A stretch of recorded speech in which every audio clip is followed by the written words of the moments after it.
Ok, ok. Ahí estás. Sí, pero no me deja no me deja el video.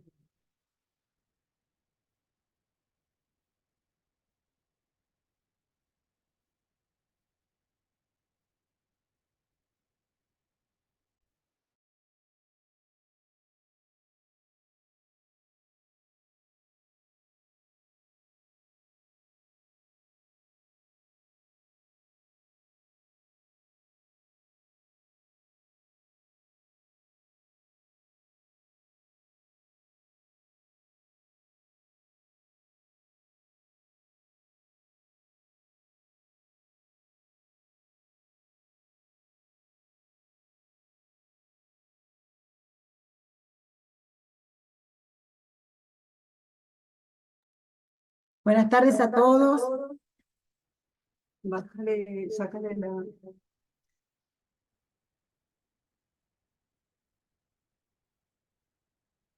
Ahí está. Buenas tardes.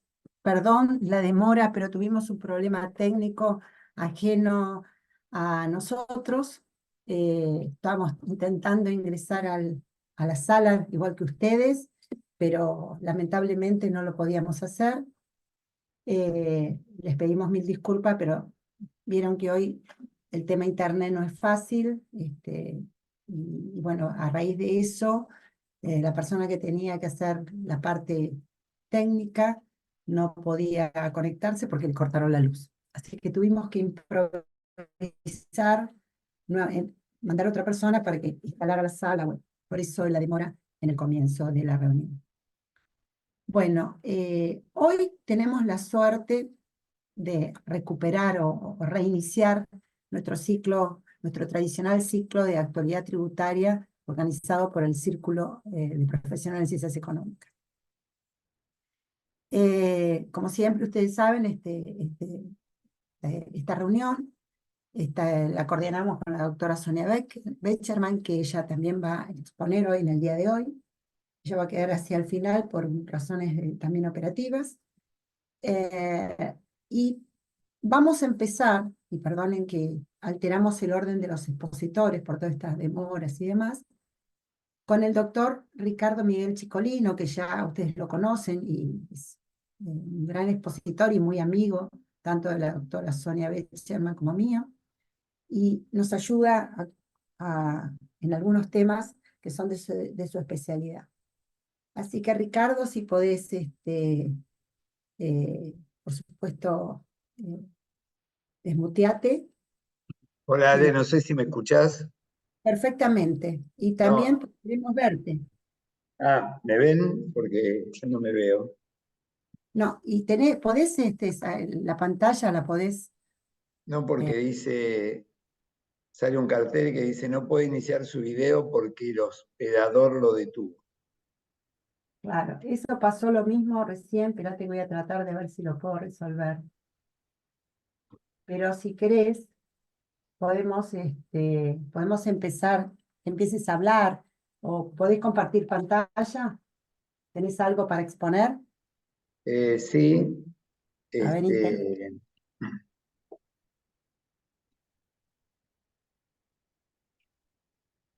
un segundito nada más.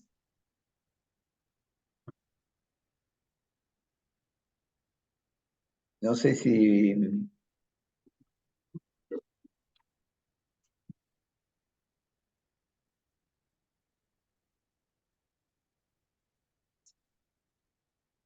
No, no puedo compartir pantalla. No estoy habilitado para compartir o no claro, lo puedo. que pasa es que no, la persona que habilitó esto no nos dejó las cosas por la mitad, perdón. Salvo que me lo mandes por mail a mí y yo lo trato o no sé, o por WhatsApp al material y yo lo comparto. ¿Qué te parece? Sí, ahí lo mando. ¿Por dónde? Lo mando por mail. Mm. Si podés, por el WhatsApp más rápido, ¿sabes? Yo tengo mucho abierto.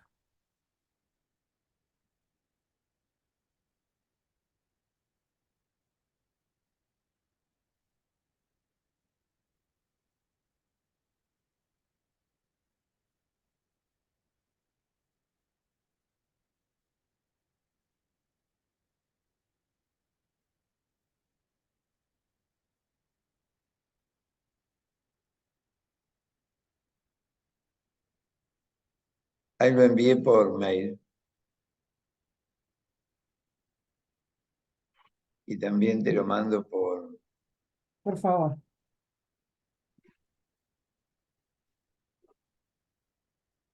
Y si querés empezar a charlar, que yo voy a tratar de hacer todo.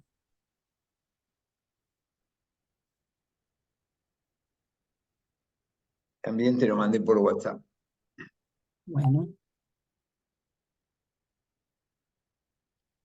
Bueno, el tema que quería compartir bueno, primero buenas tardes. Gracias, Ale, por invitarme para compartir estos temas. Y en primer lugar, había pensado en compartir con ustedes el fallo de la Corte del 19 de marzo del 2024, Cooperativa de Provisión y Consumo Limitada Alberdi contra Provincia del Chaco.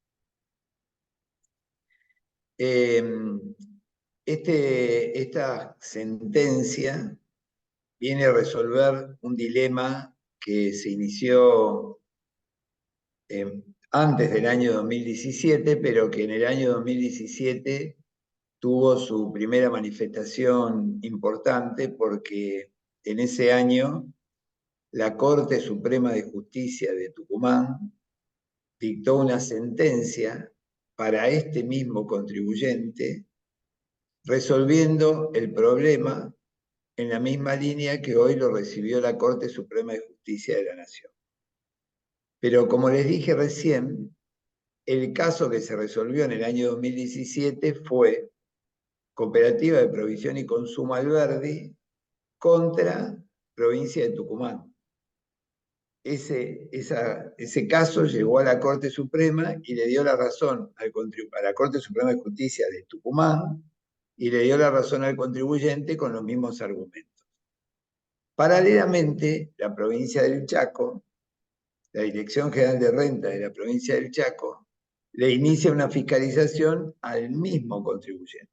Y el contribuyente se defendía en dos provincias, en Tucumán, que finalmente tuvo sentencia favorable, y en el Chaco, que termina en el caso que vamos a hasta lograr sentencia de la Corte. ¿Me escuchan bien, Ale? ¿Todo bien?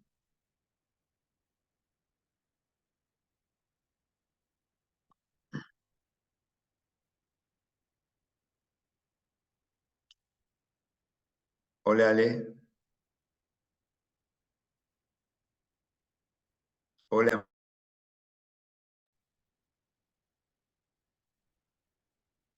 Hola, ¿me escuchan?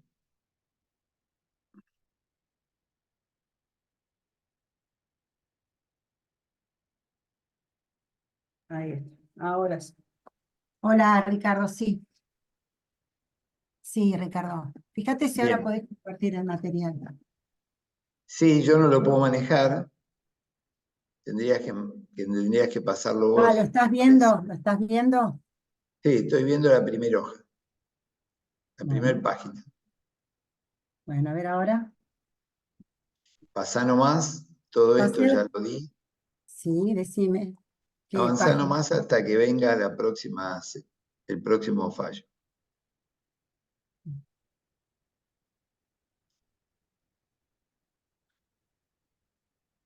Un poquito antes, a ver. Un poquito antes. Consenso fiscal es la anterior. Sí, uno menos. Uno más antes, por favor. Ahí. ¿Sí? Ahora pasá al siguiente, por favor. Hasta ahí había llegado recién. Ahí está. Bueno, pon el siguiente. El 10. Ok. ¿Puedo compartir el celular? Bien. Antes de pasar al próximo fallo, quiero decir que este fallo de la Corte resuelve un dilema. Pero no nos olvidemos que en el consenso fiscal del año 2021, que fue aprobado por ley 27.687, publicada el 4 de octubre del 2022, en ese se escucha, Ale, no sé, se escucha una conversación. En ese consenso fiscal, la cláusula segunda del consenso dice que todas las provincias se ponen de acuerdo para que determinar que el hecho imponible de este impuesto, o sea, el impuesto sobre los ingresos brutos, alcanza al ejercicio habitual y a título oneroso, lucrativo o no, en las jurisdicciones provinciales, de comercio, industria, profesión, oficio, etc., y el impuesto recaerá sobre actividades realizadas por sujetos que tengan un nexo jurisdiccional con la jurisdicción de que se trate. Quiere decir que en este consenso, todas las provincias que adhirieron a este consenso se pusieron de acuerdo en cambiar la ley de coparticipación federal para que, a partir de un determinado momento, se elimine la condición de que solamente se pueden gravar con ingresos brutos las actividades lucrativas. Y ese cambio estaría en la expresión resaltada y subrayada, donde dice que a partir de que se modifique la ley de coparticipación, el hecho imponible va a alcanzar el ejercicio habitual a título oneroso, lucrativo o no lucrativo. Bien, este consenso, si bien es ley, requiere que se modifique la ley de coparticipación, hecho que no ocurrió hasta la fecha. Es más, en la Constitución del año 1994, en la reforma constitucional, los constituyentes se comprometieron a que en un plazo de 2 años dictara una nueva ley de coparticipación, situación que no ocurrió al día de la fecha después de 30 años. Por lo tanto, el hecho de que el consenso fiscal esboce una voluntad de cambiar la ley de coparticipación, esta todavía no se realizó. Y como no se realizó, el consenso fiscal no modifica el fallo de la Corte. Porque para que el fallo de la Corte pierda sentido, se tendría que modificar la ley de coparticipación federal. Vamos a la página 11, Ale, por favor.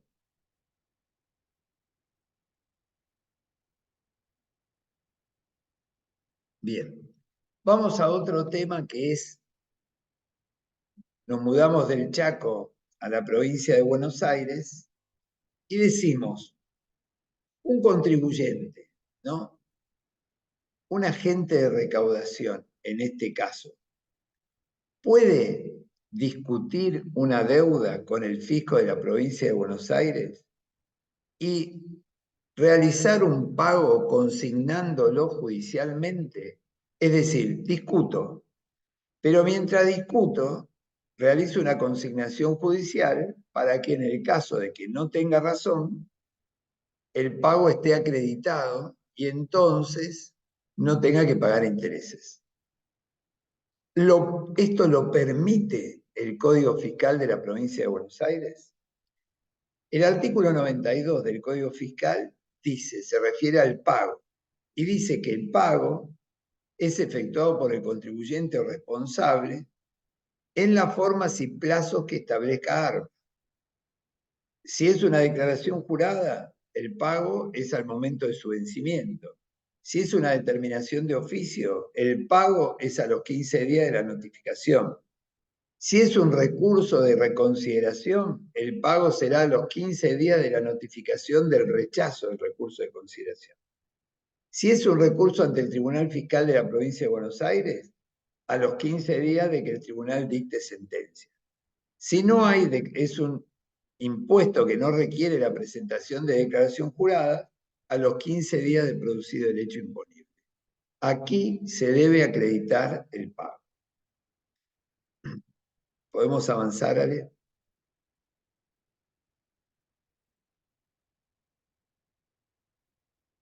Bien. Vamos al Código Civil y Comercial de la Nación. y dice pago por consignación judicial. El artículo 904 dice en qué casos procede el pago por consignación judicial. ¿Procede cuándo? El acreedor fue constituido en mora. Quiere decir que si un agente de recaudación que tenía que retener y percibir no retuvo ni percibió, el fisco le reclama las retenciones y percepciones no practicadas, se la reclama y le dice tiene que pagar en tantos días esta deuda, o si el fisco le reclama una declaración jurada no presentada, lo está constituyendo en mora. ¿Sí? Y además dice, procede el pago por consignación judicial si existe incertidumbre sobre la persona del acreedor o cuando el deudor no puede realizar un pago seguro y válido por causa que no le es imputable. ¿Sí? Entonces, el contribuyente, cualquiera de nuestros contribuyentes, nuestros clientes, dice, bueno, recibí una intimación de ARBA, una intimación de pago. Y entonces quiero ir y realizar una consignación, quiero ir y realizar el pago. En este caso, este contribuyente había recibido una intimación por retenciones y percepciones de ingresos brutos con más los intereses correspondientes y quería pagar el capital, pero no los intereses. Y no lo podía hacer, porque ARBA no le permite pagar el capital sin los intereses. Entonces dijo, bueno, dado que no me permiten, voy a hacer un pago del capital por consignación judicial. Entonces, ya hemos visto que en el Código Fiscal de la provincia de Buenos Aires no está permitido hacer un pago por consignación judicial, pero el artículo 904 del Código Civil y Comercial de la Nación, para el caso que se presenta, lo permite. Y entonces el contribuyente dice, bueno, según el Código Civil y Comercial de la Nación, yo podría realizar un pago de una parte de una deuda. Pero como no me permiten hacerlo, lo voy a consignar judicialmente, porque el deudor, el contribuyente, no puede realizar este pago por una causa que no le es imputable. Yo quiero pagar el capital, pero no me dejan. Entonces yo manifiesto la voluntad de pago, pero no me permiten hacerlo. Quiere decir que la imposibilidad no me es imputable. Pasamos a la siguiente. Bien, vamos al artículo 905 y dice, ¿qué requisitos hay que cumplir? El pago por consignación está sujeto a los mismos requisitos del pago. Entonces, si yo puedo, según el 904, hacer un pago por consignación y las condiciones son los mismos requisitos que el pago y el pago lo establece el Código Fiscal de la Provincia de Buenos Aires, hasta acá no existiría ninguna razón para que me impidan el pago. ¿Qué pasa con el 906? ¿Cómo se realiza el pago por consignación? Si la prestación consiste en una suma de dinero, se requiere su depósito a la orden del juez interviniente en el banco que disponga las normas procesales. Quiere decir que el 906 del Código Civil y Comercial de la Nación también permitirían realizar el pago por consignación. Vamos al siguiente. Sí, a ver, Ricardo, intenta poner tu imagen, a ver si podés. Mi imagen. Sí, sí, paralo de estar video, a ver si podés. No, no puedo. No puede iniciar su video porque el hospedador lo detuvo. Bueno, yo no soy, pero te pido perdón. No, todavía no pasa nada. ¿Para qué? ¿Cómo voy? Vamos a la página siguiente, ¿podrás? Sí, sí, para un taxito. No, de ahí ahora cómo voy el archivo. ¿Dónde está? Abrí acá. Un segundo. No. Salida. Ahí está.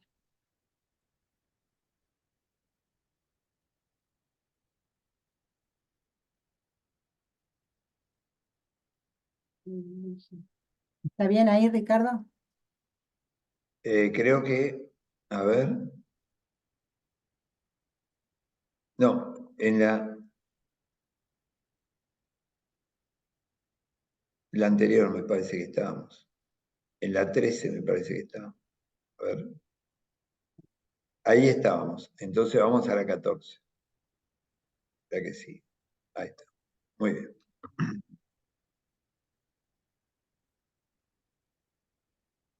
Bueno, cualquier cosa que uno son. Dale. No, pero... Y entonces, respecto al pago por consignación judicial, el artículo 908 del Código establece que el deudor moroso puede consignar la prestación debida con los accesorios devengados. Puede, no debe. Quiere decir que este artículo no impide que pague nada más que el capital. Y el artículo 907 establece los efectos de la consignación judicial y dice que extingue la deuda desde el día en que se le notifica la demanda. ¿Sí? Si la consignación fuese defectuosa, el deudor subsana ulteriormente su defecto y la extinción de la deuda se produce desde la fecha de notificación. Bien, con lo cual no habría ningún argumento desde el punto de vista del Código Civil para que el contribuyente pudiese hacer un pago por consignación judicial mientras discute la situación. Vamos a la página siguiente.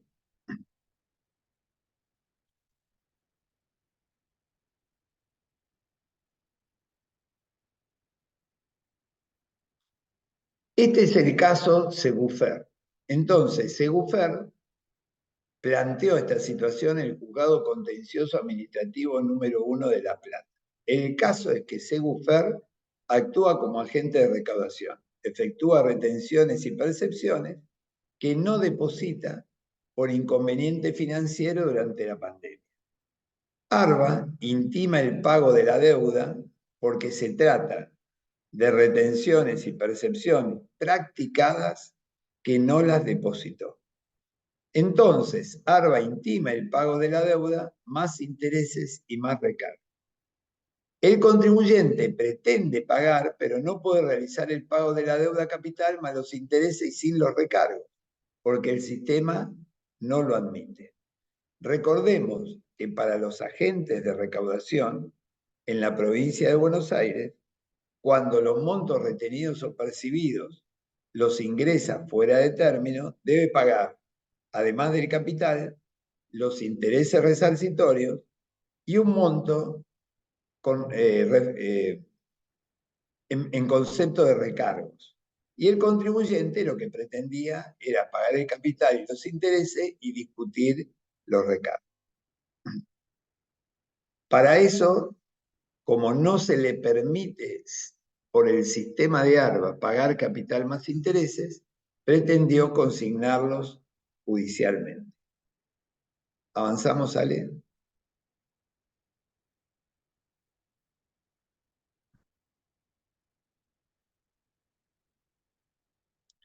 Por lo tanto, se presenta en el juzgado contencioso número 1 de La Plata solicitando que ARBA arbitre los medios para realizar el pago de capital más intereses sin los recargos y como no lo habilitan, interpone demanda contenciosa administrativa impugnando la decisión del organismo fiscal que no le permite realizar el pago del capital más los intereses y solicita al juez que reciba el pago por consignación judicial en los términos que hemos visto del Código Civil y Comercial de la Nación, siendo que el artículo 954 dice que la restitución al deudor de la cosa dada en prenda causa solo la remisión de la prenda, pero no la remisión de la deuda. Esto es que el contribuyente podría realizar el pago por consignación judicial mientras se discute la situación.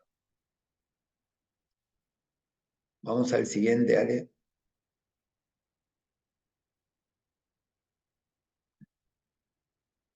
El juzgado contencioso de La Plata dicta sentencia y resuelve que el pago por consignación es la vía que la ley le otorga al deudor para hacer efectivo su derecho a pagar y obtener su liberación. Cubre tanto el supuesto en que el acreedor resiste a aceptar el pago como cuando existen dificultades para efectuarlo de modo específico y espontáneo. Se ha conceptualizado el pago por consignación como el modo de extinción de las obligaciones fiscales, ¿sí? Se verifica mediante la intervención judicial solicitada por el deudor. Con lo cual, como vemos, finalmente el juzgado dicta sentencia intimando a ARBA para que acepte el pago por consignación judicial. Esta situación, en la práctica, uno lo observa y no puede ser que el organismo de control, por una cuestión de sistema, de que el sistema no lo permite, le impida al contribuyente pagar una parte de la deuda y discutir el resto. Y que este pago sea considerado pago que cancele la obligación y sobre los conceptos sujetos a debate, bueno, quedará a lo que se resuelva y en su caso, en el momento de que se dicte sentencia que lo tenga que pagar o no, realizará el pago de la situación que se está discutiendo. Pero respecto de los montos que el contribuyente está de acuerdo, no existe ninguna norma legal que impida hacer el pago de esos conceptos, ¿sí? Vamos al 18, Ale, por favor.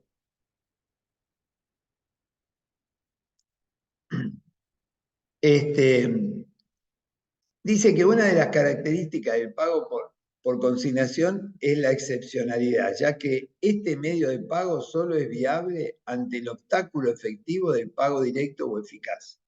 Por eso, si el contribuyente quería pagar capital e intereses y no se le permitió, porque si se le hubiese permitido, hubiese pagado el capital más los intereses y no los recargos, pero como no se le permitió, la única herramienta disponible para cumplir con ese pago es hacerlo mediante consignación judicial. Entonces, Ale, me pareció que esta sentencia es una herramienta que la debemos tener en cuenta para los casos en que el contribuyente decida pagar parte de la deuda y seguir discutiendo la restante.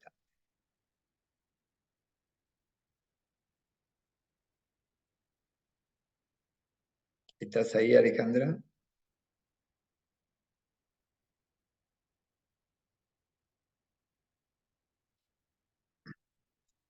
Bien. Respecto de los recargos,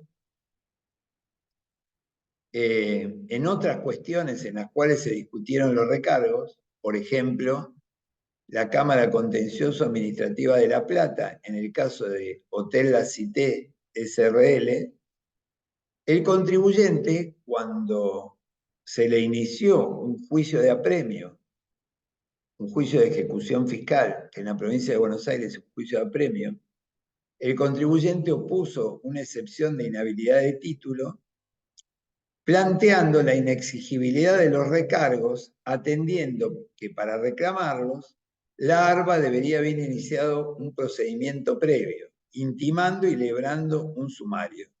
La Cámara hizo lugar al planteo del contribuyente. Con lo cual, este es un antecedente donde, en este caso, el contribuyente discutió los recargos y obtuvo una sentencia favorable respecto de que en este caso los recargos no correspondían aplicárselo. No, el juicio de apremio no debió incluir el reclamo por los recargos. En este caso, es similar al de Segufer, donde pretendió pagar para discutir los recargos que, como en este caso, hubo sentencia favorable al contribuyente. En el caso Cañoplas, la Cámara Contencioso Administrativa de La Plata, el contribuyente planteó la prescripción de los recargos y la Cámara concluyó que el planteo de prescripción bianual al considerar los recargos una sanción, dice, no pierde que el recargo como una fuente legal. En este caso, en el año 2023, hubo un fallo de la Corte Suprema de Justicia de la Nación referido a un contribuyente Alpa Shipping contra Provincia de Tierra del Fuego, donde el contribuyente discutió la prescripción de la sanción. Es decir, una multa por omisión o una multa por defraudación que el fisco no inició su reclamo en el plazo de 2 años, si lo inicia con posterioridad, está prescripta, porque al ser una sanción de naturaleza penal, conforme lo dispuesto en el Código Penal, prescribe esa deuda a los 2 años. Y entonces, en el caso de Cañoplas, el contribuyente pretendió igualar la situación de los recargos a una sanción. Y dijo, el contribuyente, el fisco, ARBA, reclama la deuda más los intereses más un recargo. Este recargo reúne las condiciones de una sanción. Bueno, otra situación más en que se discutieron los recargos sin discutir la deuda. En ese caso, la Cámara Contencioso Administrativa de La Plata le dijo a Cañoplas, los recargos no son una sanción. Pero con esto lo que queremos dejar claro es que existen situaciones donde el contribuyente acepta la deuda, acepta los intereses y quiere discutir los recargos. Para eso pretende pagar la deuda por impuesto y por intereses, hecho que no está previsto en los sistemas aplicativos de la provincia de Buenos Aires, en este caso de ARPA.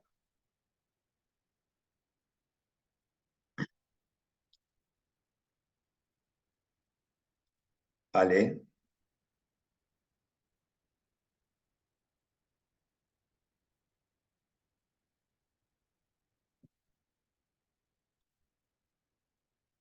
¿Estás ahí, Ale?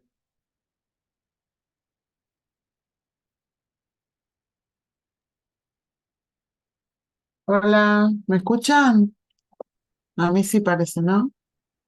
Hola, Sonia, ¿cómo estás? ¿Qué hace, Ricardo? Hay un tema técnico porque ¿Sí? pareciera como que tu material se salió y Bueno, no hay bueno, problema, yo ya terminé. yo también. Bueno, ahí estamos viendo cómo podemos, Hola, ahora sí, ahora sí. ahora me pude conectar yo también, esto es terrible hoy.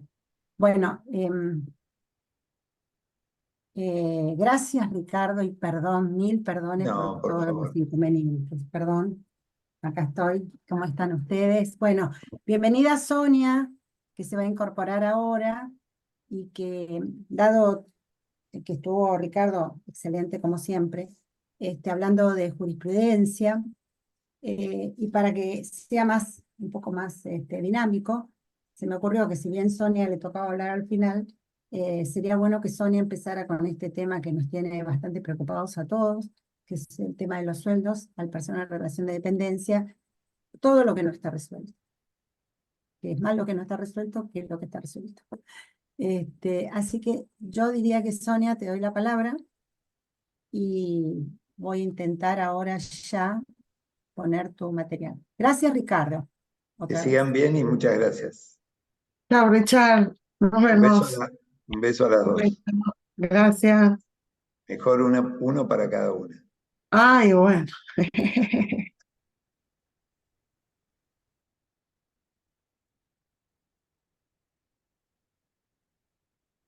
Bueno, ¿cómo les va? Es- ¿Cómo andan?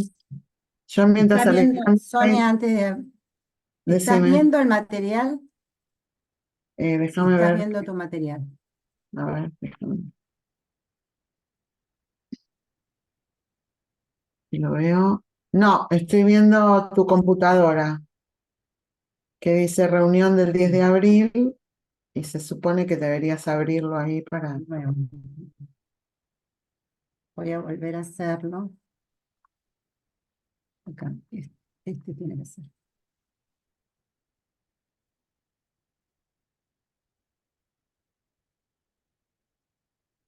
¿Y ahora?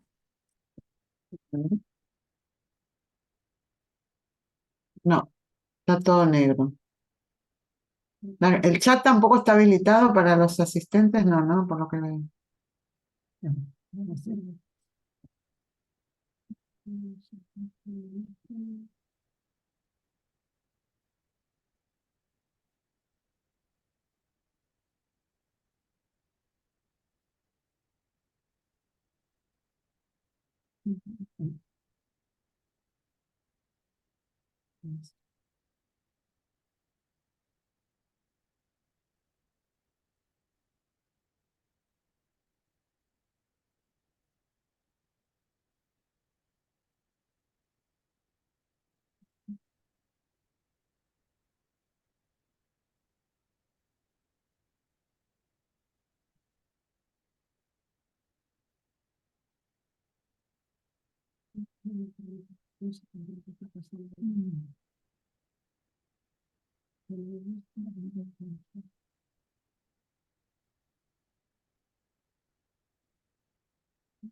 Ahora sí.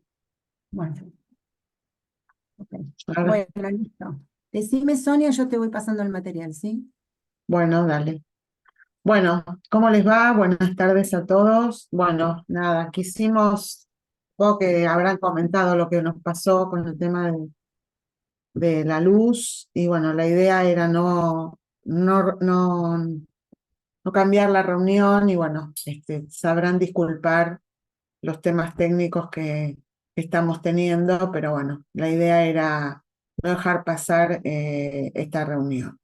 Bueno, vamos a la filmina número 1, donde, bueno, allí vamos a empezar a analizar qué es lo que está pasando con el tema de los empleados en relación de dependencia.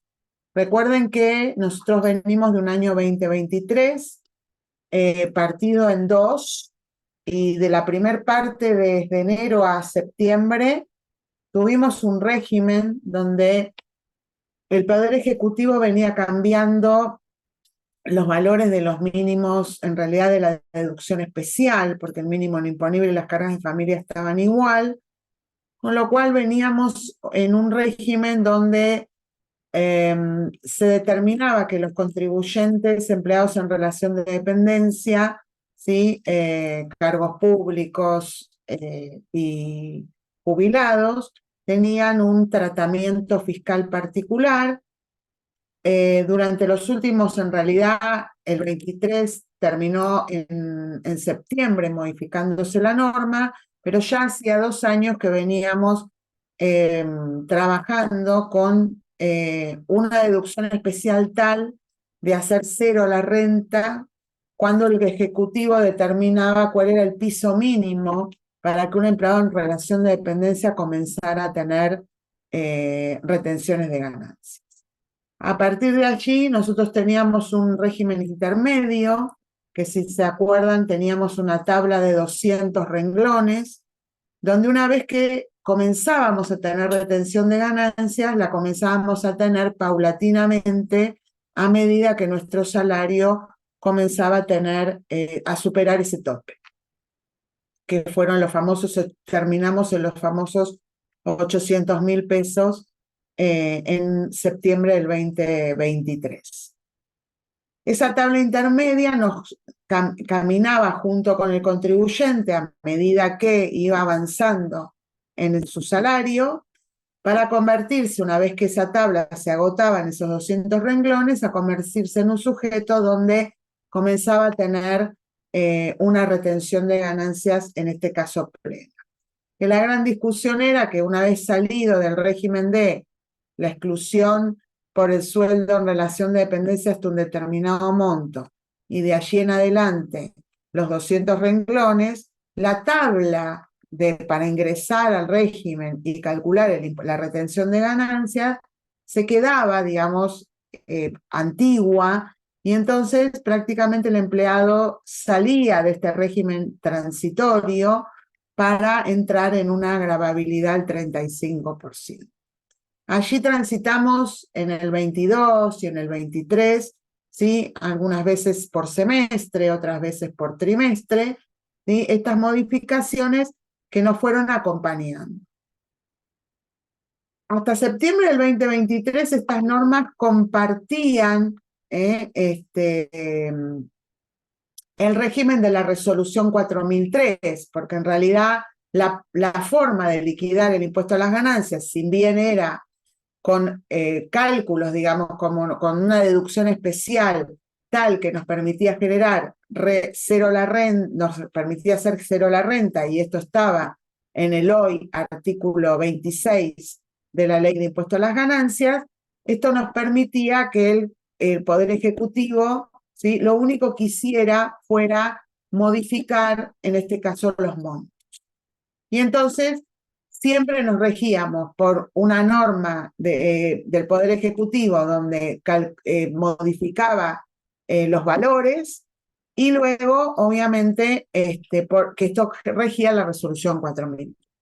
¿Qué nos pasó en el año 2023? En el año 2023 no solo, ¿sí?, se modificó la norma legal, sino que a partir del 1 de enero del año 2024, el Poder Ejecutivo, la Ley de Ganancias, sí, en este caso, la modificación mediante un decreto que determinó el Ejecutivo anterior, determinó que este régimen de impuesto a las ganancias no iba a ser aplicable plenamente a todos los contribuyentes, sino que una vez terminado el periodo fiscal 2023, comenzaban a tener un régimen determinado los empleados en relación de dependencia y los jubilados, y otros empleados en relación de dependencia iban a tener un régimen diferente.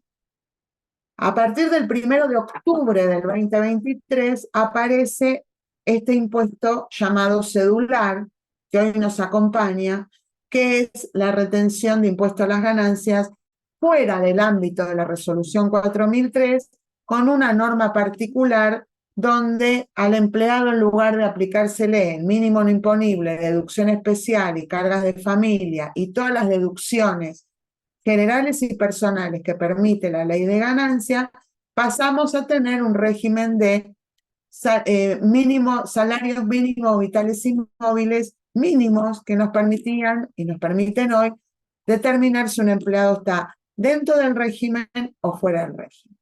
Excedido el tope de los 15 salarios mínimos vitales y móviles, ¿sí?, que nos rigen desde enero del 24 hasta junio del 24, los 2.300.000 pesos que nos rigen en este momento, el contribuyente comienza a tener una tabla de ganancias totalmente diferente a la tabla de la Ley de Impuesto a las Ganancias que hoy nos rige y a la resolución 4000.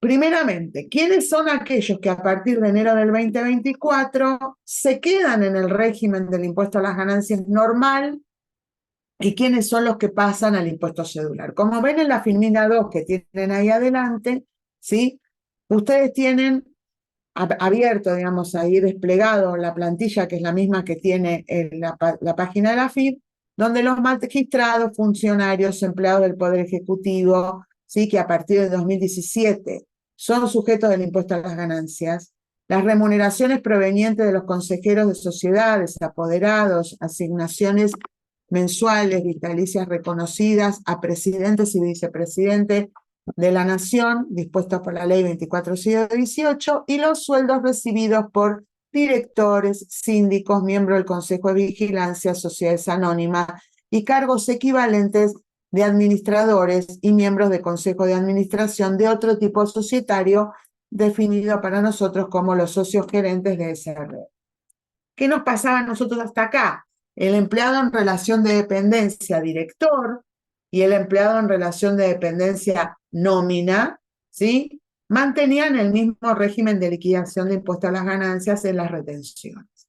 A partir de enero del 2024, los empleados en relación de dependencia nómina mantienen el impuesto cedular, y los empleados en relación de dependencia directores o sociogerentes pasan a integrar el régimen general de la 4003, abandonando, ¿sí?, en este caso el impuesto cedular.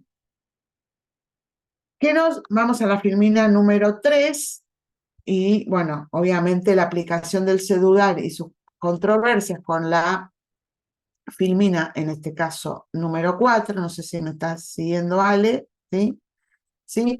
El impuesto cedular, a partir del año 2024, sobre los mayores ingresos de trabajo en relación de dependencia, jubilaciones, pensiones, privilegios y otros, y la imposición general, con lo cual se nos divide el régimen en dos, ¿m? Y a partir de la ley 27725, el 6 de octubre del 2023, se incorpora el título tercero del título quinto de la ley de ganancias, a continuación del 101, donde aparece la reglamentación del impuesto cedular sobre los mayores ingresos del trabajo en relación de dependencia, jubilaciones, pensiones de privilegio y otros. Bien. Esto nos remite, en este caso, a la ley de ganancias a partir del año 2024. ¿Qué nos pasa en el 2023? ¿Qué nos quedó en el medio del 2023? En el medio del 2023 nosotros tenemos de enero a septiembre la resolución 4003 y de octubre a diciembre el mecanismo de cálculo del impuesto cedular. El impuesto cedular se modifica en la ley de impuesto a las ganancias a partir del 1 de enero del 2024, que es cuando se cambia el esquema para los directores, los socios administradores y el resto de los empleados en relación de dependencia. ¿Qué le pasa hoy a la agente de retención? Le faltan dos cosas. ¿Cuál es la norma que le va a regir para terminar el periodo fiscal 2023? Porque en realidad está determinado en dos partes, ¿sí? O sea, no tenemos una norma unificada. ¿Y qué nos pasa a partir de enero del 2024? La resolución 4003, que es nuestra norma para retener a los empleados en relación de dependencia, no absorbe, ¿sí?, el impuesto cedular.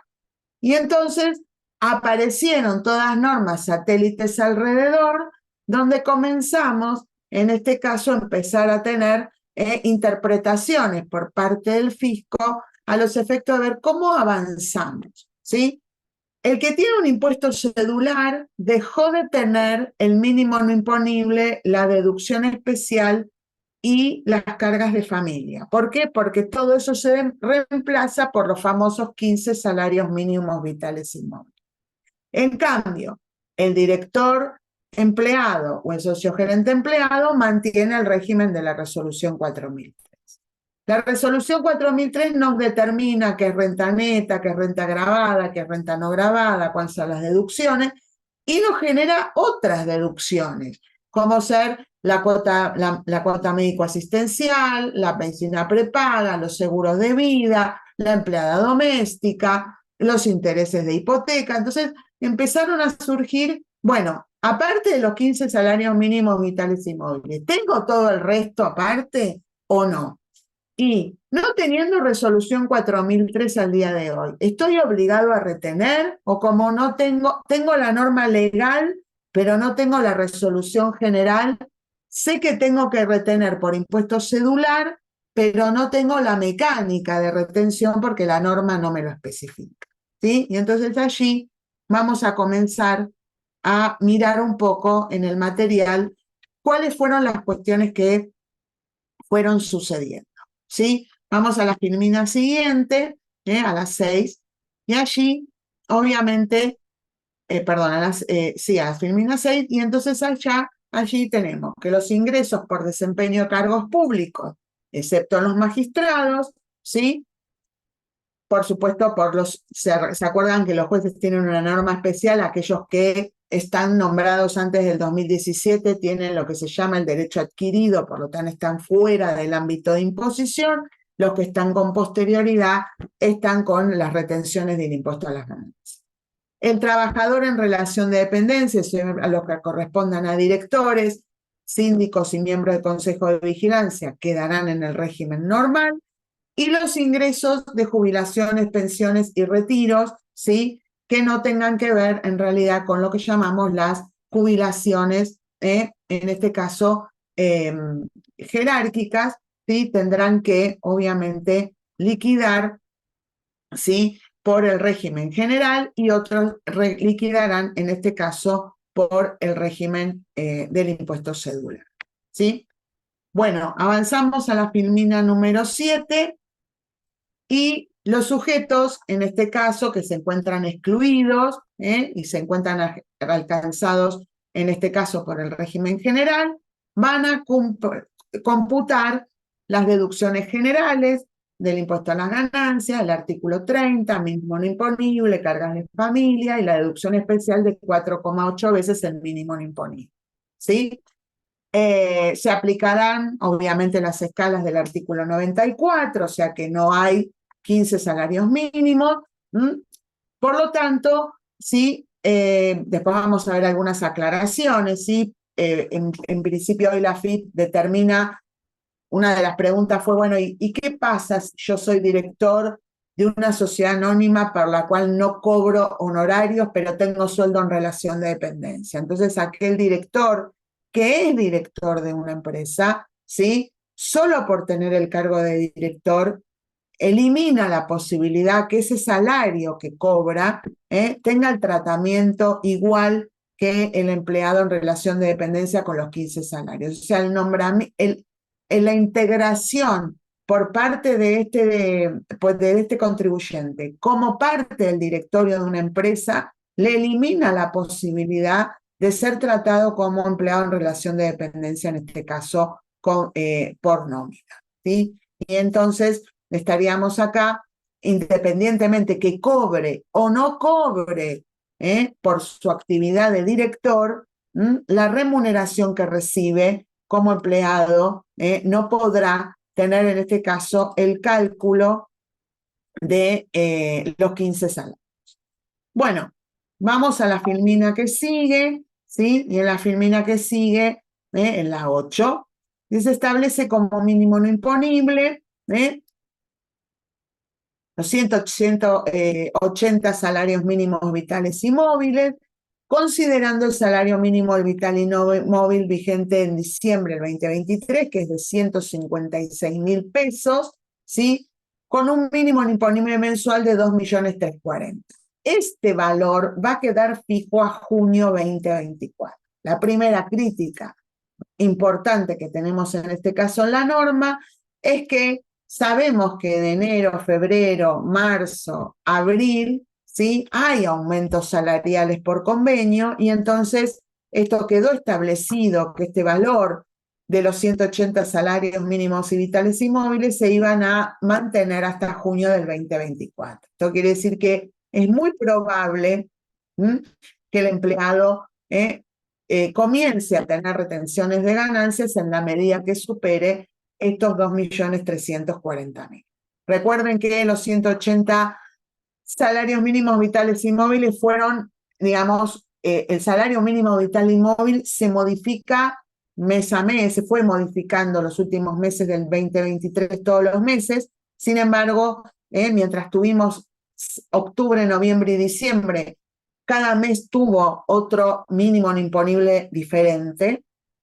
Sin embargo, a partir del 1 de enero del 2024 y hasta junio, ¿sí? Esto va a tener un monto, en este caso, fijo. Dice la norma que no podrán deducirse ningún otro concepto que autorice la ley de impuesto a las ganancias. El nuevo mínimo no imponible sustituye el cómputo del mínimo no imponible, cargas de familia y deducción especial, ¿sí? Previstas en el artículo 30, hoy 30 de la ley de impuesto a las ganancias. Pueden computarse las deducciones admitidas, ¿sí? Que dispone la ley por mayores ingresos sujetos al mínimo no imponible. Bueno, hoy sabemos que vamos a poder deducir la que tenemos el concepto de empleada doméstica y vamos a poder deducir los aportes a las entidades de garantía recíproca. ¿Por qué lo sabemos? Por una consulta y por el espacio de diálogo que tiene los consejos profesionales o la federación con la FIP, no porque haya una resolución general que en este caso nos esté determinando. Entonces, ¿qué valor tiene esta norma? ¿No? Bueno, nosotros conocemos la pirámide, digamos, de de las normas y sabemos perfectamente que vienen las leyes, que vienen los decretos y que vienen las resoluciones generales, y luego las normas interpretativas, que tampoco es esto una norma interpretativa, sino que en realidad es una consulta del ABC, o en algunos casos es una reunión entre profesionales donde se le consulta a la AFIP determinadas cosas y la AFIP en este caso contesta. Hay mucho en este caso por hacer. Lo que más nos preocupa el 10 de abril del 2024 es que no tenemos ni aplicativos de ganancia, ni sabemos de qué manera vamos a incorporar adentro de esta declaración jurada esta norma. ¿Qué nos imaginamos? Bueno, nos imaginamos que el impuesto cedular ya lo vivimos, lo tenemos, porque si vendiéramos un inmueble comprado con posterioridad al 1 de enero del 2018, lo liquidaríamos en este caso por impuesto cedular, y entonces sabemos que el impuesto cedular aparece como un aplicativo colgado del impuesto a las ganancias, ¿sí? Que se liquida solo y que luego esa renta pasa a una justificación patrimonial dentro del consumido de ganancias persona humana. Nos imaginamos que esto va a terminar siendo así. Imaginamos que la renta podrá estar de enero a septiembre adentro del aplicativo de renta de cuarta categoría y aparecerá, estoy pensando en voz alta, octubre, noviembre y diciembre en la plataforma de este caso del impuesto cedular. Y a partir de allí cerraremos en este caso el consumo. ¿Qué es lo que, o sea, no la tenemos fácil nosotros y tampoco la tiene fácil la administración, pues la administración tiene que llevar estas normas, en este caso, de alguna manera a la implementación. Desde que empezamos con esto hasta el día de hoy, todos los días escuchamos cosas nuevas. ¿Qué nos preocupa? La retroactividad. Hoy nos está preocupando qué pasa con enero, con febrero y con marzo, qué pasa con septiembre, con octubre, noviembre y diciembre. Bueno, hoy en realidad escuchamos cuando hablan las autoridades, en este caso el gobierno, escuchamos que no va a haber un retroactivo al año 2023, porque piensen ustedes que si el contribuyente empleado tiene que recalcular el año 2023 con respecto a una norma particular, se encontraría frente a, o sea, si yo tengo que cerrar mi 2023 conforme a lo que tengo reglamentado, que es la 4003, abandonaría los 180 salarios mínimos y me volvería a un régimen de ganancias normal, que es lo que tengo reglamentado en la 4003. Pero, bueno, seguramente hablan una norma transitoria que diga que el 2023 se cerrará de alguna manera, por eso se postergó hasta el 30 de abril del 2024 la presentación de la declaración por parte del empleado de los conceptos que hacen a su declaración jurada anual para que su empleador le haga el 1349 acorde a la norma legal, ¿sí? Y entonces obviamente le devuelva o le retenga la diferencia, y como no sabemos cómo le devolvemos o cómo le retenemos, en este caso, la diferencia, esto nos está haciendo muchísimo ruido. Bueno, el salario mínimo vital y móvil a considerar, como les dije recién, es del 1 de enero al 30 de junio, vigente a partir del 1 de enero de cada año y del 1 de julio al 31 de diciembre, vigente a partir del 1 de julio. Esto quiere decir que se ajustarán, habrá, si ustedes miran cualquiera de los simuladores que tenemos de Excel que nos ofrecen cualquiera de las publicaciones a las que podemos estar adheridos, lo que hace con los 2.340.000 que tienen ahí en la Filmina es multiplicarlo, considerarlo en enero, en febrero consideran 4.680.000, en marzo, y van acumulando los 2.340.000 como si fuera obviamente el mínimo de tabla, que es lo que también hicieron las publicaciones, donde fueron generando acumulados para llegar a un diciembre con los 180 salarios mínimos vitales y móviles anualizados. Bueno, se supone que en julio, cuando el sistema reacomode y vuelvan a determinar cuál va a ser el nuevo tope del salario mínimo vital y móvil para segunda parte del año, habrá un recálculo, en este caso del primer semestre. Bueno, pasando a la filmina 9, ¿sí?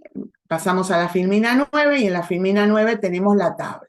Esto es la tabla del impuesto cedular, de 0 a 12, ¿sí? El valor, la tabla comienza en el 27%, ¿sí? Y es una suerte de tabla de ganancias progresiva, pero en lugar de ser tramos de pesos, son tramos de salarios mínimos vitales y móviles. Esto cuando el empleado comienza, en este caso, a tener retenciones, ¿sí? Comienza en el 27%. Que también la crítica es que una vez que salgo de los 2.340.000, termino cayendo directamente como mínimo en un 27% de tabla. O sea que sería, digamos, lo que yo escucho y lo que entiendo que se quisiera hacer es volver a una norma más lógica del impuesto a las ganancias, con la norma del 4.003, posiblemente disminuir los 2.340.000 en 1.500.000, 1.800.000, para arrancar la tabla de ganancias, una tabla razonable que comience en el 5% y termine en el 35%, y entonces es verdad que el empleado va a tener un aumento de retención, pero posiblemente reciba, ¿sí? O sea, pensemos que hoy estamos hablando de que si esto fuera así, tenemos que recalcular enero, febrero y marzo, con lo cual el empleado debería, que se llevó el dinero sin retenciones, si en lugar de 2.340.000 tenemos 1.800.000 y volvemos al régimen anterior y abandonamos el salario mínimo vital y móvil, estamos pensando que ese empleado comenzaría a tener retenciones no del 27%, sino del 5, del 8, del 9, o sea, comenzar con una tabla de ganancias con un menor valor de salario exento, pero con una tabla un poco más liviana, y una progresividad como la entendemos aquellos que cuando estudiamos en este caso el impuesto a las ganancias. Bueno, seguimos con la filmina 10, ¿sí? En la filmina 10, obviamente, el empleado y jubilado de las zonas incluidas en el sur, que todas estas zonas beneficiadas, recuerden que hace muchos años que tenemos un incremento de vigencia para aquellos que viven, en este caso, de La Pampa, Río Negro, Neuquén, donde tienen un 22% por encima, ¿sí? Del valor del salario mínimo, y entonces en lugar de 180 son 219,60 para el periodo fiscal, ¿sí? Lo que quedó el 2023 y a partir del año, en este caso, 2024. Seguimos, ¿sí? Y allí partimos en la filmina número 11, ¿sí? De la FIP, que es lo que fue colocando en el ABC de preconsulta. Dice, ¿quiénes deben actuar como agentes de retención? Deben actuar como agentes de retención los sujetos que paguen por cuenta propia los ingresos mencionados en el artículo sin número a continuación del 101 de la Ley de Ganancias, se llevan en forma directa o a través de terceros, o sea, el que paga el impuesto cedular. Y quienes paguen los aludidos ingresos por cuenta de terceros, cuando estos últimos fueran personas humanas, jurídicas, domiciliadas o radicadas en el exterior. Recuerden que para nosotros y la resolución 4003, siempre el agente de retención fue aquel que pagara el salario más alto. Para esta interpretación de la AFIP, ¿sí? Aquel que se incorpora dentro del artículo sin número a continuación de 101, será el que deberá actuar en este caso como en agente de retención. Tomen esto como normas que no están en una resolución general, sino que son normas que están en la consulta del ABC de la página de la AFIP. Porque bueno, cuando hay pluriempleo, necesitamos saber quién va a ser en este caso el agente de retención. Seguimos con las consultas, en este caso de la AFIP, en la filmina número 12, ¿sí? Dice, bueno, ¿cómo se debe proceder en caso de pluriempleo? Lo que dijimos recién, cuando los beneficiarios perciban de varios sujetos, referidas al artículo 1, correspondiente a un mismo régimen, cedular o general, solo deberán actuar como agentes de retención aquel que abone las mayores, en este caso, importes. A los efectos previstos, se deberá considerar al inicio de la relación laboral las rentas que abonen cada uno de los agentes pagadores, al inicio del año fiscal las sumas abonadas por los respectivos pagadores en el año fiscal anterior, y en el sentido debe considerarse como año fiscal el definido por el artículo 24. En caso que se perciban de distintos sujetos rentas correspondientes en ambos regímenes, cedular y general, actuará como agente de retención aquel que abone las rentas comprendidas en el régimen general. En el supuesto de que alguno de los empleadores abone únicamente ganancias de las mencionadas en el párrafo primero, ¿sí?, que resulten, en este caso, exentas del impuesto, el mismo no deberá ser considerado a los fines de la designación como agente de retención. Esta es la fecha de publicación, es del 27 de diciembre del 2023. O sea, que aunque pague la renta más alta, pero no, esta renta no tenga, en este caso, ¿sí?, obligación de tributar porque quedará exento, ¿sí?, entonces pasará a ser el agente de retención aquel que pague, en este caso, que le debe retener. El ejemplo es un director, ¿sí?, empleado, un director de una sociedad con un, no sé, podría ser director de sociedad empleado, y podríamos tener un que sea docente universitario. En este caso, aunque su salario estuviera, en este caso la renta cedular sería la del sueldo, y el régimen general debería, en este caso, aunque el salario como docente fuera mayor a su sueldo como director, ¿sí?, al no tener, en este caso, renta gravada, pasaría a ser el agente de retención aquel que deba ser considerado, en este caso, como digamos, sujeto al régimen de retención. Con lo cual, esta consulta está cambiando totalmente el régimen de la 4003, independientemente que pague o no el salario, en este caso, más alto. Seguimos con las consultas de la página de la AFIP. ¿Cómo se determina la retención? Bueno, la retención se determina aplicando sobre los mayores ingresos el procedimiento establecido por la resolución 4003, teniendo en consideración el artículo sin número continuación del 101, que establece que se podrán deducir únicamente en concepto de mínimo no imponible, deducción especial y cargas de familia, 180 salarios mínimos vitales o inmóviles, no siendo admisible ningún otro concepto que autorice la ley. Los 180 salarios, ¿sí?, son referidos en el párrafo correspondiente a un mínimo no imponible anual, cuya deducción operará siempre que resulte, en este caso, procedente hasta la suma acumulada del mes, en este caso, que se liquida. Y luego, en la filmina número 14, ¿sí?, tenemos, en este caso, bueno, la tabla, que en su momento esta fue para el mes de enero, donde se publicó la misma tabla que yo, en este caso, les mostré antes. Esto también apareció en el ABC de consultas, en este caso de la página de la AFIP. Y en el último, ¿sí?, cómo es que hacemos el cálculo de las deducciones. Hay una filmina supuestamente como de ejemplo, en la filmina número 15.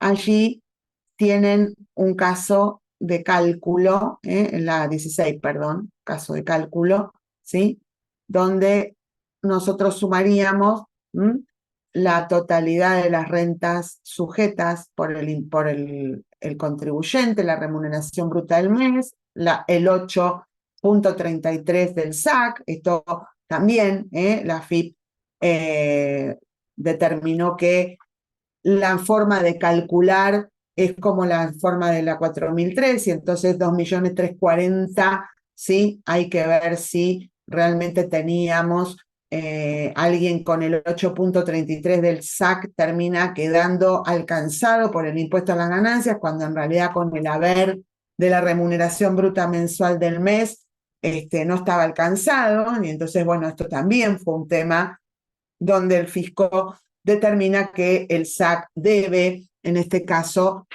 prorratearse de la misma manera.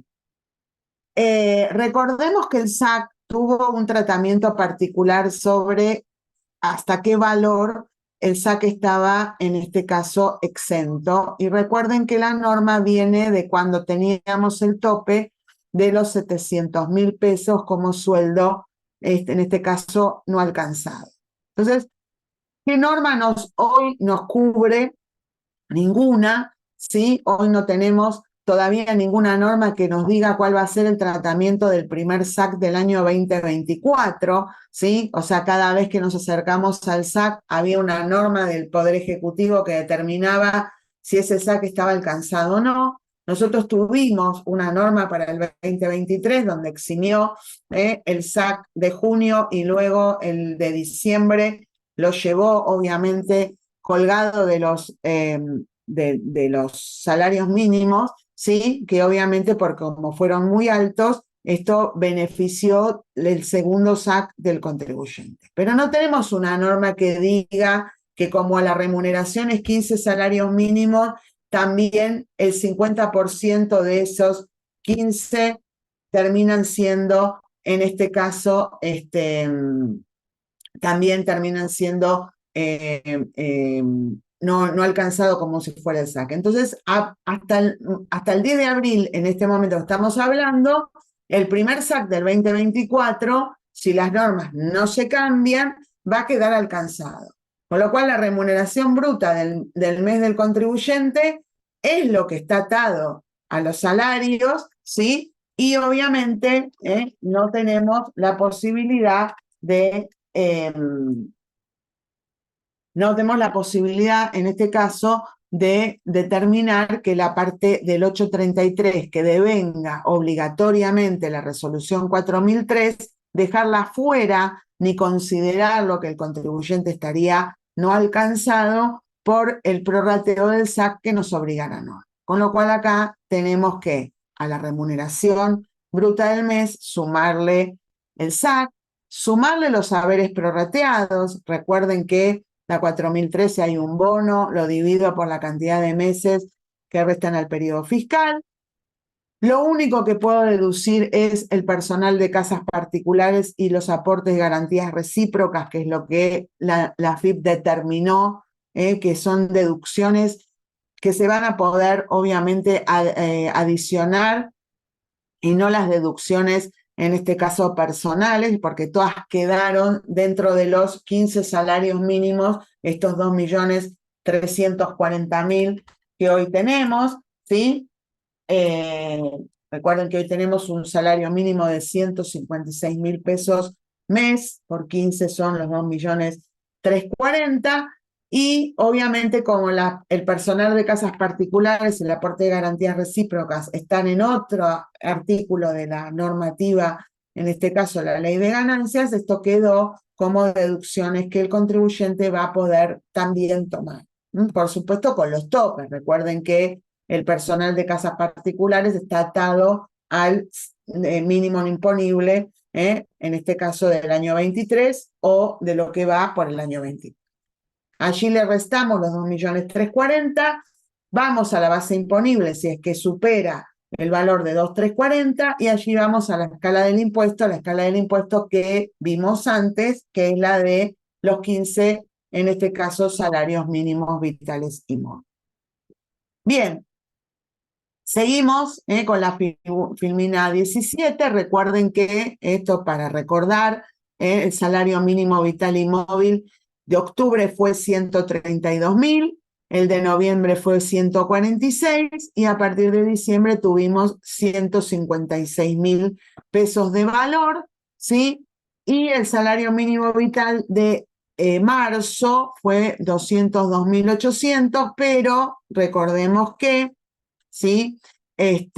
No tenemos la posibilidad de actualizarlo porque la norma quedó fija ¿sí? A partir de enero a junio, que es decir que todo incremento salario mínimo vital y móvil de acá hasta junio, salvo alguna norma en particular que se sancione con posterioridad, no va a ser en este caso aplicado. ¿Qué se entiende del proyecto que todos escuchamos que estuvieron ayer y que estuvo dando vuelta durante hoy? Es que se supone que la ley de ganancias y las retenciones volverían a un régimen diferente, ¿sí? Recuerden que nosotros tenemos en este caso una resolución que nos va a permitir acomodar, en este caso, los valores y el contribuyente podrá volver, si tenemos algo razonable, podríamos volver a ensamblar el 2024 un régimen general y no este régimen tan particular, digamos, que donde tengamos a los contribuyentes tratados de maneras tan, en este caso, disímiles. Creo que el gran tema acá es el director, ¿no? El director empleado, donde ha quedado con un mínimo imponible del mes, que 590.000, tomando meses, 590 más una esposa y algún hijo más, ya estaremos en un mínimo de 650.000 pesos, valor muy bajo con respecto a los salarios que podamos estar, se pueden estar en este caso cobrando. Y por último, me pareció importante recordar que, bueno, estamos frente al vencimiento de la presentación del CIRADIC de cada empleado. El empleado deberá confeccionar el 572 web definitivo anual a los efectos que el empleador le haga la declaración jurada del periodo fiscal 2023 y a partir de allí, obviamente, vamos a entrar a la página de la AFIP, podemos ya confeccionar, en este caso, nuestro CIRADIC, ¿sí? Cuando vamos a entrar en el año 2023, podremos cargar lo que corresponde y en el año 2024 ya ahí nos va a ofrecer, cuando pasamos las pantallas, la pantalla 20, obviamente dice, señor trabajador, se le recuerda que el día 31 de marzo, bueno, ahora no va el 30 de abril, tiene, obviamente, si no cerraron el 2023, recuerden que tienen tiempo de cargar los datos del CIRADIC a los efectos de poder terminar el año 2023 con aquellas cuestiones que el contribuyente tiene que incorporar. A partir de allí, en la Filmina 21, ¿sí? El sistema les va a desplegar, como tienen ahí en la foto, la posibilidad de seleccionar si el régimen es general o el régimen es cedular. Para el 23 no se elige el régimen porque todos, en este caso, se supone que van a ir al régimen general. Este es el gran tema, o sea que el 2023 está previsto liquidarlo como por la 4003, con lo cual se tiran del balcón todos los empleados, porque el cedular no está previsto como un régimen que acompaña, y entonces a partir del 24 ya nos permite abrir en régimen cedular y régimen general. El CIRADIC de un director entrará, como dice ahí, en el régimen general, y si fuera un empleado de nómina, entrará en el régimen, en este caso, cedular, para incorporar los datos que necesita, ¿sí? Y a partir de allí aparece la posibilidad de entrar en las pantallas de la misma manera que los años anteriores, qué cargas de familia tiene, qué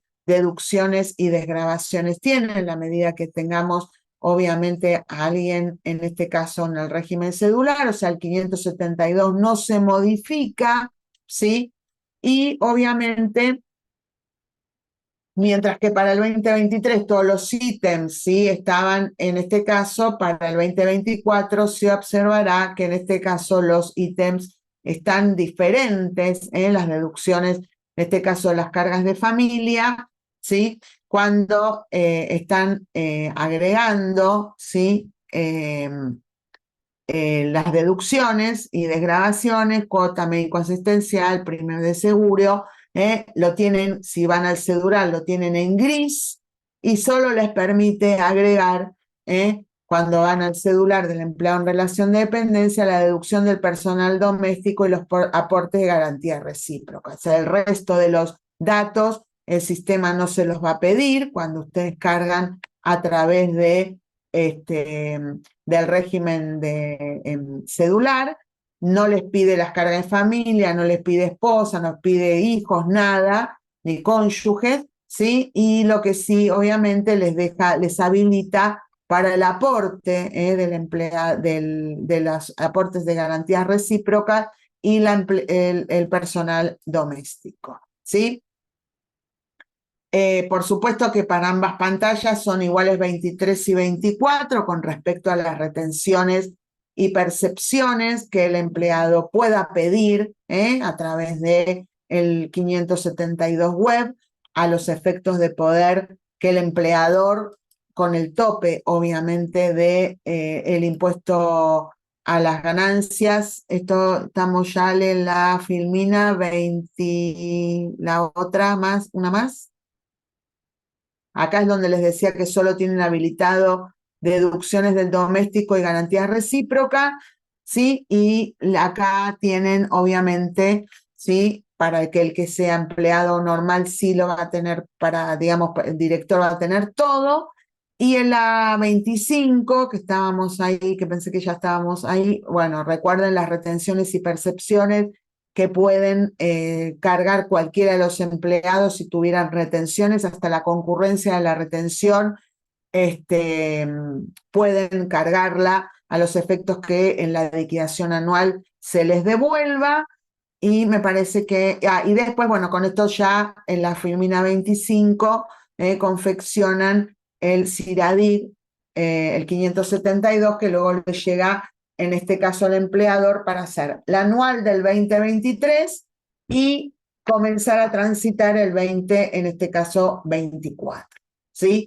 Si esto se modifica y se retrotrae, es muy probable que este régimen quede modificado y volvamos a tener la posibilidad de ingresar un 572 web diferente. Seguramente el celular se eliminará y volveremos otra vez a el régimen anterior.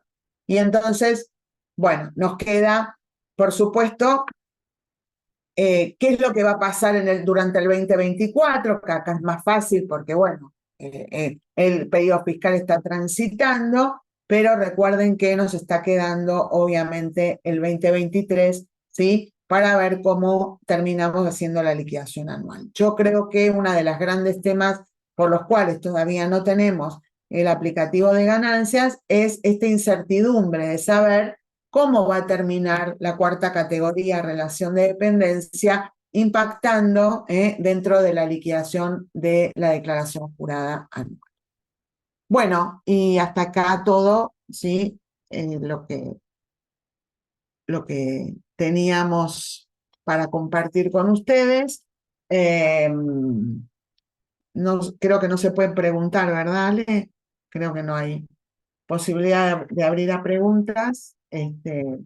Así que bueno, espero que les haya servido. Por supuesto que lo que quieran preguntar, me parece que podríamos pedirles que lo puedan mandar al círculo como pregunta y nosotros hacer la respuesta de las mismas. Sonia, Sí, perdón. Ale. Hay 3 que levantaron la mano Ah, y me gustaría ver si quieren hablar, no sé si quieren hablar o mandaron la pregunta por el chat. Sería lo mejor que lo manden por el chat. ¿Sí? Bueno, mientras tanto, 4. Ya hay 4 que levantaron la mano. Si son tan amables de ponerlo en el chat, les voy a agradecer. Porque imagínense mi ignorancia en el manejo de todo esto. No sé, me parece mejor si lo ponen en el chat, es más fácil. Dada la hora, son las 20, que era el horario de finalización, y me queda hablar a mí. Lo mío era todos temas de jurisprudencia. Yo, dada la complejidad del día de hoy, no sé qué les parece, si están todos de acuerdo. Primero que les vamos a mandar el material, mañana lo van a tener todos enviado. porque ya están los materiales, inclusive el mío también, están preparados. Y quizás lo que era mi parte, para que no sea tan extenso la reunión de hoy, por más que empezamos más tarde, y no se me empiecen a ir todos, por ahí empezar el próximo ciclo, que ya lo tenemos establecido con fecha y todo, empezar si quieren con esa jurisprudencia. ¿Mm? Independientemente que obviamente incorporaremos más o daremos otros temas. Todo depende. Yo ayer cuando recibí el proyecto del nuevo paquete que entra al Congreso, dije, uy, deberíamos hablar de eso. Pero sin embargo, también pensé que nos pasó en diciembre. ¿Se acuerdan que en nuestra última reunión hablamos de toda la ley ómnibus y todo quedó a la nada? Entonces digo, mejor esperemos que esto tenga cierto grado de viabilidad para empezar a hablar de verdad acá en el ciclo. No sé lo que vos pensás, Sonia, pero yo pienso que no es serio empezar a hablar de algo que no sabemos si va a llegar a buen fin, ¿no? Sonia.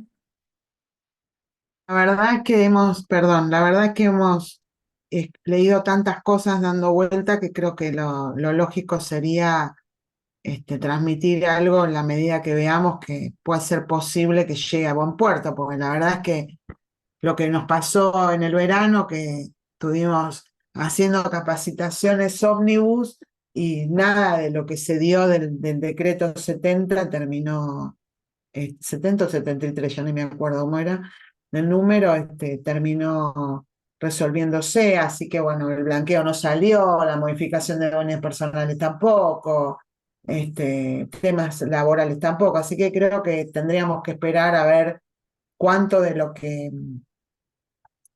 hoy tenemos, porque nos llegó a casi todos, va a terminar siendo parte de lo que se va a incorporar como modificación, ¿no? Sí, claro. Por eso decía yo que no me parece, si bien seguramente todos van a empezar a hablar de esto, no es serio, no es serio y aparte nos ocupa tiempo, que en esta época todos tenemos mucho trabajo, sobre algo que Sí. después finalmente a lo mejor no sale o sale diferente. Yo creo que lo que debiera salir, no sé cómo va, si está, lo que yo no lo leí, y soy sincera, el proyecto, si esto está separado de todas las demás normas, porque si está separado puede ser que tenga viabilidad. Ahora, si está mezclado con el resto, lo veo difícil. Y si está separado, que creo que es lo más lógico, sí vi, lo único que leí, que creo que es lo que le interesa a mucha gente, es el tema de la moratoria. La moratoria. Creo que eso es lo que le interesa más. Y las deudas que iban a entrar, según lo que yo leí, son las vencidas al 31 de marzo, que también es importante, ¿no? O sea, Sí. ya para organizarse uno, decir, bueno, si esto funciona, hasta marzo van a estar, y bueno, pongámonos al día con los que vencen ahora en abril, ¿no? O sea, si hay que, me refiero a la gente que tiene deuda, que es Sí, sí, muchísimo, obvio. Sí, sí. muchísimo. Así que, bueno, las personas que levantaron la mano, porque yo estoy a 2 computadoras, les cuento. En la mía, que Sí, es yo la veo, pero no hay nada en el chat escrito, así que no sé si claro. es un tema de que cliquearon. Manuel, a ver, Ana Bader, Adriana Padilla, María Giudice y Jorge García Crespo, los veo con la mano levantada. Pero, como les dije, si escriben en el chat los puedo ver, si no, va a ser complicado. ¿Sí? Bueno, hay algunos que ya bajaron la mano. No sé si porque ya se, durante la exposición, a lo mejor la levantaron antes y durante la Y exposición en la exposición se resolvió. clarificó. Sí. Se resolvió. Estuvo realmente muy claro, Sonia, como siempre. Y es un tema que hoy nos aflige mucho a los que estamos en estudios, porque y trabajamos con temas de personas en relación de dependencia. Está muy complicado el tema, muy complicado. Yo tuve el caso de un gerente de una empresa que me pidió, por favor, una planilla que él se quería ir controlando, porque dice, me están por aumentar, ¿cuánto más me van a retener? Y él está dentro de los beneficiados con los 15 salarios mínimos vitales, pero cobra cifras importantes. Entonces, le mandé una planilla que publicó una editorial, no voy a decir cuál, pero que la publicó y que sirve, la probé y está buena, como para que él se autocontrole o se proyecte en los meses futuros. Que Ujú. tampoco es proyectarse mucho, porque no sabemos cuándo le va a cambiar No, la historia. tal Se puede, cual. es serio el tema. Bueno, si están todos de acuerdo en lo que les planteé, vuelvo a decir, no es porque no les quiera contar la jurisprudencia, pero como ya hablaron de jurisprudencia con Ricardo y después tenemos este tema, si les parece bien, en el material está todo resumido, los fallos, y la próxima reunión, que será muy pronto, calculo que es en el mes de mayo, nos dedicamos a ver estos temas, más los temas que estén de actualidad en ese momento. ¿Sí? Bueno, Bueno, gracias, Sonia. Te mando un no, beso. por favor. No te Hoy, pudimos ver, hoy, ese es el otro problema. no Yo otro por eso problema. respondí también, porque digo, no, porque voy a salir yo, que estoy re cansada del día, y todos respondidos. Pero bueno, Bueno, disculpen que, como dijo Sonia, nosotros originalmente ya veíamos este problema y dijimos, la suspendemos. Y para no suspenderla, porque sé que mucha gente estaba esperando, mejor, por ejemplo, este tema de los sueldos en relación de dependencia, decidimos igual, a partir del círculo, de darlo igual y que, bueno, con estos pequeños inconvenientes. Así que los saludo, que tengan buen final del día y buena semana. nos vemos la próxima. Gracias, Ale. Dios Un beso quiere. para todos. Gracias a todos. Gracias. Chao, chao. Gracias a los asistentes.